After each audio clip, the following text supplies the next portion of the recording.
सन्नी सागर entertainment channel के लाल button को दबा दीजिए और नए नए गानों का मजा लीजिए। सुने ना है क्या गोरा की कल हमारा प्यार, सुने ना है क्या गोरा की कल हमारा प्यार, कल न कल करी तू सिंगार का घूमल जब जाई नगर बाजार का,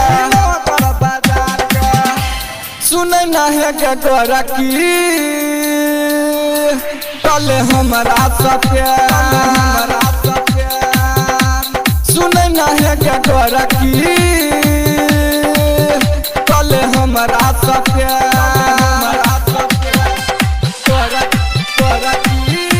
अभी आप सुन रहे हैं राइटर सनी सागर को। खिलल फूल में जना होई छै सुगंध के तहिना बना ले हमरा सा संबंध के, खिलल फूल में जना होई छै सुगंध के तहिना बना ले हमरा सा संबंध के, नैना लड़ा ले दिल में बसा ले कले न प्यार वाला बात,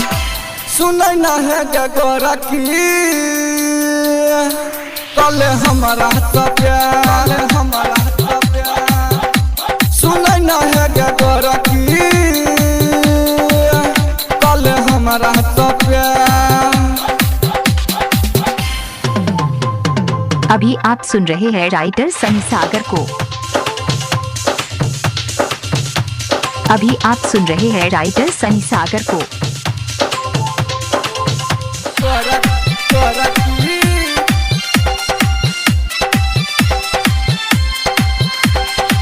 चाहे उड़ान गोरी उड़ान नींद गए कल न हमारा सपने में शिकार गए,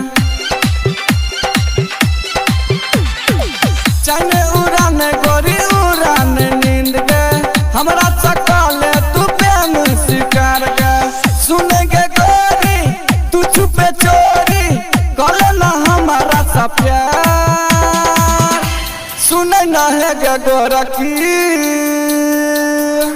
कल हमारा प्यार, सुने न है क्या गोरा की कल हमारा प्यार।